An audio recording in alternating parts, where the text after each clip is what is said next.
परम शांति बाबूजी।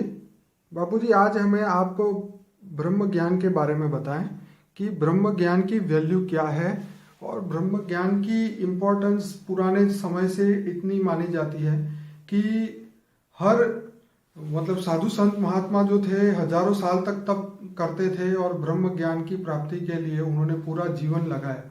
तो उसकी महत्वता क्या है और इंसान को ये ज्ञान प्राप्त करने के लिए उसको क्या करना चाहिए और इस रास्ते में उसको कौन कौन सी परेशानियां आती है? देखो, ब्रह्म ज्ञान पहले तो किसको कहते हैं समझ लो पहले। जी। ब्रह्म माना ज्योति, लाइट को कहते हैं जी। ब्रह्म माना लाइट।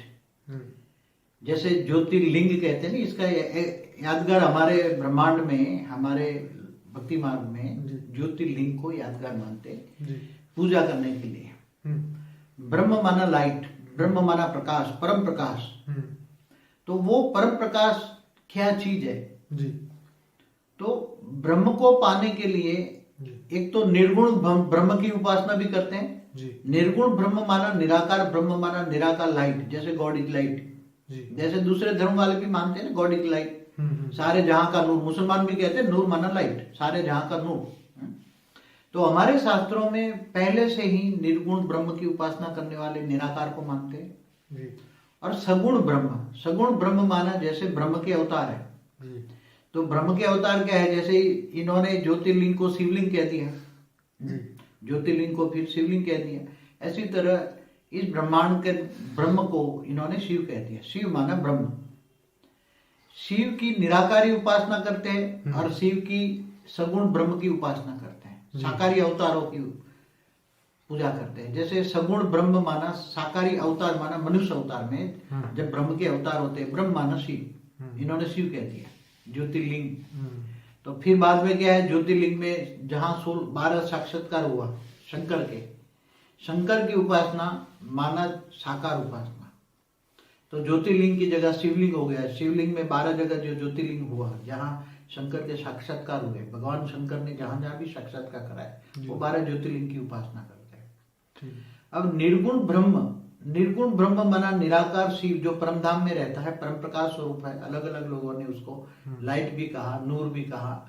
तो इनकी उपासना करने में विटंबनाएं क्या आती है? क्योंकि उसका कोई सिंबल तो है ही नहीं कि तुम उसको कैसे याद करें जी। योग माना याद, उससे कनेक्शन कैसे जोड़े, उसको किसी तरह याद करें।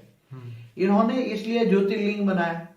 ज्योति माना लाइट का, लिंग माना आकार, ज्योति का आकार। मगर ज्योति माना वो परम ज्योत है, परम लाइट है, तो उसको कैसे लगे? तो कई सूर्य की उपासना समझ के सूर्य जैसी उपासना करते हैं, ऐसे सूर्य की उपासना करने लगे।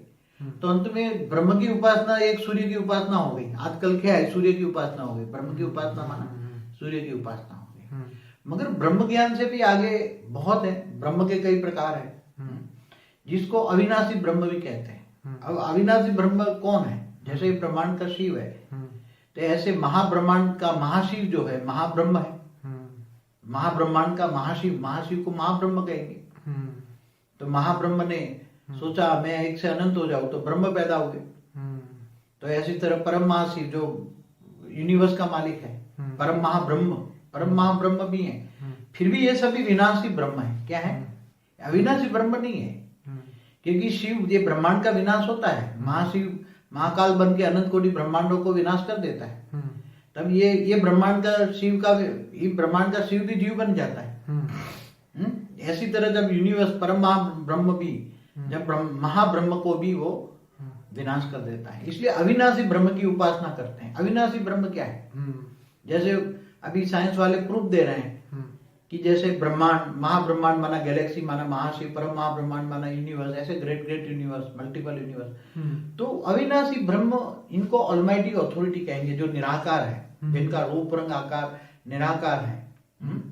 उनका कोई सगुण ब्रह्म नहीं है, वो कभी भी सगुण में नहीं आता। इस शिव के तो अवतार होते हैं, मगर वो जो ब्रह्म है, वो ऑलमाइटी अथॉरिटी जिसको कहेंगे, बेहद का रचयिता, बेहद का मालिक, बेहद का बाप, वो कभी भी साकार में नहीं आता। मगर कब आएगा? क्योंकि वो तो बहुत बड़े विश्व का मालिक है। अविनाशी ब्रह्म उसी को ही कहेंगे। तो मनुष्य उसकी प्राप्ति के लिए क्या करे? अब एक सीधा सा लॉजिक है कि जिसको तुम याद करोगे उसको पाओगे। अब जो निर्गुण ब्रह्म की उपासना करते हैं, निर्गुण ब्रह्म माना शिव समझ के, जी। ज्योतिर्लिंग समझ के सूर्य की उपासना करते हैं, सूर्य के सामने त्राटक विधि करते हैं, कोई शिव की साकार सगुण ब्रह्म की उपासना करते हैं, जी। तो एक जन्म में तो उनकी प्राप्ति होती नहीं ना, कई जन्म जन्मांतर तक, कई युगांतर तक करते रहते तब उसको प्राप्त होता है। परम धाम में तब जाते हैं, शिव की प्राप्ति तब होती है। शिव की प्राप्ति करना माना परम धाम में जाना, माना अमर तत्व की प्राप्ति होना। परम धाम में चला गया तो अमर हो जाएगा, इसलिए शिव को पाना माना अमर। मगर महाशिव, शिव और महाशिव दोनों का, ब्रह्म और महाब्रह्म के बीच का भी डिफरेंस समझे। और महाब्रह्म की उपासना करे तो महाशिव के पास जाएगा, महाब्रह्म के पास जाएगा। तो जो शास्त्रों में ब्रह्म के बारे में बताया गया है कि वो उसकी कोई कल्पना भी नहीं कर सकता, तो क्या वो एक शिव, मतलब वही शिव का ब्रह्म की बात हुई है, या महाशिव के पर ब्रह्म की बात हुई है, या परम महाशिव के ब्रह्म की बात हुई है? ये बात अभी तक क्लियर नहीं हुई। देखो, शास्त्रों में अनंत कोटि ब्रह्मांड लिख दिया, बराबर। ये शब्दों को अच्छी तरह समझा पड़े कि एक ब्रह्मांड का मालिक शिव है जी। तो जितने ब्रह्मांड है इतने शिव है ना जी। तो शिव भी एक ब्रह्म हुआ ना, निराकार ब्रह्म, निराकार से ही उत्पत्ति हुई ना, बिल्कुल। निराकारी से आकारी बना, आकारी से साकारी बना, सारी जगत की उत्पत्ति तो निराकार से हुई, निराकार ब्रह्म से उत्पन्न हुई। तो ब्रह्म, शिव और महाशिव का डिफरेंस, और महाशिव महाकाल का डिफरेंस समझना बहुत ज्ञान है। मैंने मेरे पुराने वीडियो में भी शिव महाशिव परम महाशिव की डेफिनेशन दी है। आप मेरे दूसरे भी वीडियो देखें, उसमें आपको बहुत समझ में आएगा। और ये परम महाब्रह्म, महाब्रह्म, ब्रह्म की प्राप्ति के अलग अलग मैंने वीडियो बनाए हैं। ये जो आज आपने तो आज ही बताया है कि जो शिव है वो भी ब्रह्म है, और महाशिव है वही पार ब्रह्म है, महाब्रह्म है, महाब्रह्म है। पार ब्रह्म परमेश्वर तो शिव को ही कह देते ना आजकल। जैसे जैसे आत्माओं की सतो प्रधान से रजो और तमो स्टेज बनी आत्माओं की, जैसे बड़े बड़े ऋषि मुनि थे जी। पहले उनकी दृष्टि दिव्य दृष्टि थी जी। ते पूरे गैलेक्सी तक देखते थे, आकाश गंगा तक देखते थे, इसलिए महाशिव की उपासना करते थे पहले। मगर बेहिसाब खरबो बेहिसाब समय के बाद वही आत्माएं धीरे धीरे सतो से रजो और आज तमो प्रधान बन गए जी।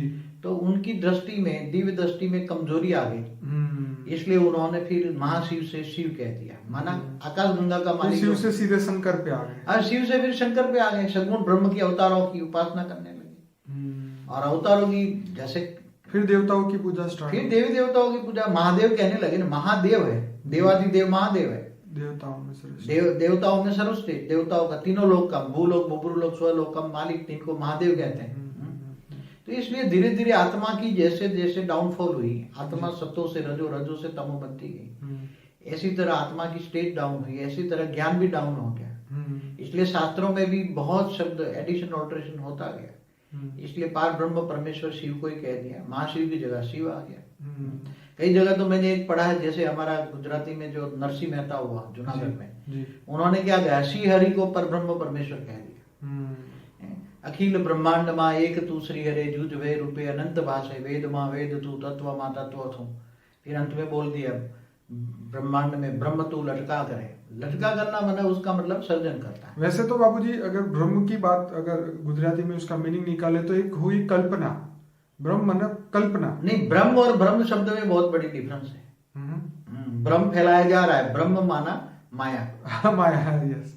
तो माया तो जो सगुण ब्रह्म के जो उपासक है वो माया में शंकर की उपासना करते हैं, साक्षात्कारों की अवतारों की करते हैं, तो वो निर्गुण ब्रह्म को कुछ नहीं मानते, और जो निर्गुण ब्रह्म को मानने वाले हैं वो सगुण ब्रह्म को नहीं मानते। दोनों में बहुत ही लड़ाई हुई है पहले द्वापर में, पूरी सगुण ब्रह्म, और फिर श्री हरि को भी ब्रह्म मान लिया इन्होंने। तो शिव और श्री हरि बहुत द्वापर की लड़ाई हुई है, बहुत जबरदस्त लड़ाई हुई है। जो शिव को मानने वाला जो निर्गुण ब्रह्म को भी मानता है, तो ये सब बहुत शास्त्रों में बहुत लड़ाई है। तो क्या बापूजी ये कलयुग का इंसान जो है वो क्या शिव ब्रह्म तक पहुंच सकता है? क्या वो महाब्रह्म तक पहुंच सकता है? सबसे बड़ा क्वेश्चन। देखो, सबसे बड़ा क्वेश्चन है ज्ञान। तुम्हारे पास जितना ज्ञान होगा इतना तुम सोचोगे ना। आज कोई डॉक्टर इंजीनियर बनना चाहता, कितना पढ़ाई पड़ता है? बहुत, बचपन से। तो ये आधी जिंदगी तो उसको पढ़ाई में जाती है। बिल्कुल। तो ऐसी तरह ज्ञान मार्ग है। ज्ञान की गहराई में जितना तुम जाओगे, तुम सोचो पहले कि सितारे क्या है, किसी को पता ही नहीं था कि सितारे क्या है। अब जब साइंस वालों ने बताया कि सितारे बड़े बड़े सूर्य हैं, तो जब सूर्य है तो ये सूर्य कैसे बने, सितारे कैसे बने, चांद सितारों से कैसे बने। पहले हम भी जब बचपन में हम कई लोगों को पूछते सितारे, ये ब्रह्मांड, चांद सितारे कैसे बने, ग्रह कैसे बने, सूर्य कैसे बना। तो कईयों को पूछते थे तो पहले नेति नेति करके दे देते हैं, बोले नहीं वो तो बना बनाया है, बन रहा ना कोई, ऐसे जवाब दे देते थे सब। कि किसी को नहीं पता कि ये ब्रह्मांड कैसे बना, सूर्य कैसे बने, सितारे कैसे बने। अब ये साइंस वाले प्रूफ देते हैं कि ये हमारी जो गैलेक्सी आकाश गंगा है उसमें अरबों सितारे, अरबों सूर्य है। फिर यूनिवर्स के बारे में बताएं, तो बहुत कुछ मैंने पुरानी वीडियो में बताया है। यूनिवर्स कैसे बना, परम महाब्रह्म क्या है, महाब्रह्म क्या है, ब्रह्म क्या है, इससे भी आगे परम परम महाब्रह्म क्या है, और अविनाशी ब्रह्म क्या है। अविनाशी ब्रह्म ऑलमाइटी अथॉरिटी को कहेंगे, जिनका कभी विनाश नहीं होता।